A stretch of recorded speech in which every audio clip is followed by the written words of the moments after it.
Hello friends, this video on alternating currents part 3 is brought to you by examfear.com. No more fear from exam. Please make sure that you have watched all the videos till part 2 before going ahead with this part. We'll start with resistive AC circuit. That means an AC circuit which will have only resistors. It will not have any other circuit elements. So we will talk about what happens when an AC voltage is applied to a resistor. Now before that, let me tell you, as in case of DC power supply, we normally represent it this way. So when it comes to AC power supply, it would be represented with this symbol. So this is the symbol for your AC power supply. So this is your AC power supply, and in the circuit you have nothing else but a resistor with resistance R, right? So we will see that what happens when we give AC voltage to this resistor. That means we want to see how much current will flow through the circuit, what would be the voltage, what would be the alternating current here, what would be the alternating voltage here, and what would be the relation between voltage and current, and what should be the power consumption of this circuit. So we will talk about all those things one by one. So let us start with very basics. So if I say that this is my alternating voltage source. So let us say that my input AC voltage is V, and that V is nothing but Vm sine omega t, right? Where what is Vm? Vm is nothing but the peak value of voltage, right? You remember in the first slide I told you the voltage will vary somewhat like this. So the peak value which voltage will reach, that is Vm. So this is often known as voltage amplitude. It is also called as voltage amplitude. Like you are aware of the term amplitude, right? When we talked about oscillations, we said that amplitude is nothing but the maximum displacement from the mean position. So here also if you see, it is nothing but the maximum displacement from its mean position. Mean position is nothing but the origin. So the maximum how much it is going to its peak value. So this Vm is known as peak value, and alternatively it is also known as voltage amplitude. So now we will apply Kirchhoff's loop rule to this circuit. So according to Kirchhoff's loop rule, what do we know? We know that the total EMF of this circuit should be equal to the sum of the product of the current and the respective resistances in the circuit, right? This is my Kirchhoff's loop rule. So if you have forgotten Kirchhoff's rules, please get back to the previous lessons and go through them. Because one important thing is that whenever you study a particular chapter, make sure that you are studying it sequentially. That means, because see, in this chapter I'll talk about resistors, capacitors, inductors. I'll talk about Kirchhoff's rules. So it is good if you have gone through those lessons. In that case, you will not find difficulty in understanding these concepts, because I will not talk about everything in detail, because Kirchhoff's rules are something which I have already spoken in my previous lesson, right?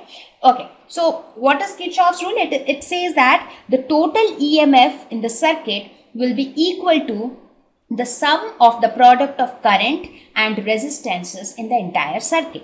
So now let us suppose that the EMF of this voltage source is E. For now let me call it as E, or let me keep it as V to avoid further confusion. As I told here that the input voltage is V, so let me call it as V. So according to Kirchhoff's law, what would be the total EMF of the circuit? It is nothing but V, because it is the only source of EMF here. So this V should be equal to the sum of all the resistances, the sum of product of current and resistances in the entire circuit. So there is only one resistance in this circuit. So this will be equal to I into R. If I assume that current flowing through this circuit is I. If I assume that the current flowing through the circuit is I. Now what is this V? V is nothing but Vm sine omega t.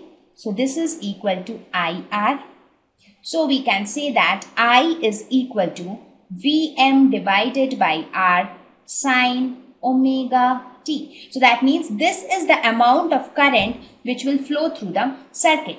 Now we replace this term Vm by R with Im, where Im is nothing but analogous to voltage. This Im would be the current amplitude or the peak value of current, right? So in this case, this Im is your current amplitude or the maximum value of current. So what do we get? What do we see from here? We see that if we apply an alternating voltage to a circuit where we have just a resistor, in that case, the current flowing through the circuit will also be an alternating current. That means the current flowing through the circuit will also be a sinusoidal function, right? So we see that here the current flowing through the circuit will be Im sine omega t, where Im is the current amplitude or also known as the peak value of current. So we will try to graphically represent the relation between the voltage and the current in case of a resistive circuit. So let us do that. If this is the graph, your voltage is a sinusoidal function.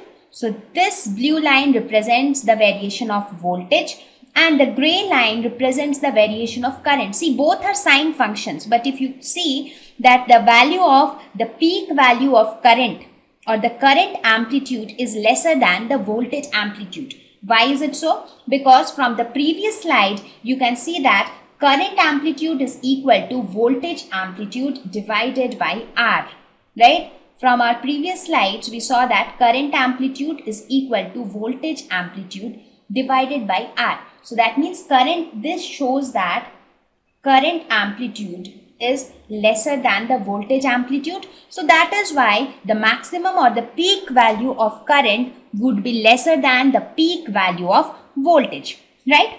But at the same time, we also see that both of them are in the same phase. So that is why both of them reach their maximum value at the same time. They reach 0 at the same time.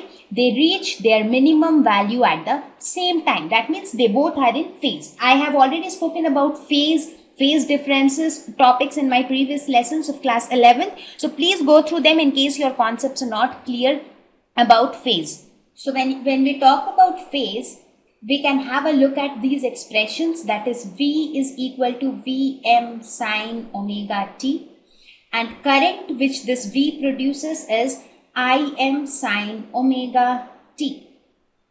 So by looking at these, we can see that V and I will reach their minimum, maximum, 0 at the same time, because when t is 0, sine 0 will be 0, so V will be 0, I will also be 0. So basically they are in the same phase. That means they reach their maximum, they reach their minimum, they reach 0 at the same time. So this is how we can represent it graphically, that the relation between voltage and current is that they are in phase with each other, right? And the peak value of current is lesser than the peak value of voltage. Now, when we talk about the average current, now till now we spoke only about peak value of current and peak value of voltage. The other value which we can talk about is the instantaneous value of current or voltage, because in alternating current, the value is changing at every instant of time. So the value, if you look at the voltage curve, the value of voltage at every instant, that is known as the instantaneous value of voltage. So this V is nothing but it represents the instantaneous value of voltage at time t. Similarly, this I represents the instantaneous value of current at any time given by this t. What would be the average current over a complete cycle? What is a cycle? A cycle is nothing but starting from 0 and reaching 2 pi, and then again the same pattern follows, right? So one cycle would mean 0 to 2 pi. So the average current over this complete cycle is 0. That's because this positive, this negative will cancel out. So the average current is 0. Similarly, the average voltage over a complete cycle is 0.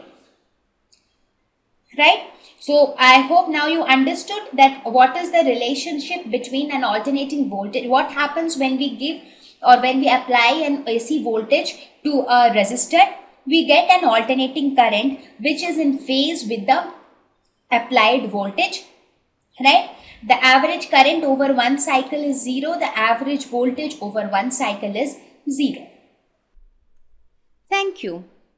Please visit examfear.com to watch free educational videos, try free online tests, get the best quality study materials, study from the best tutors and mentors, and much more.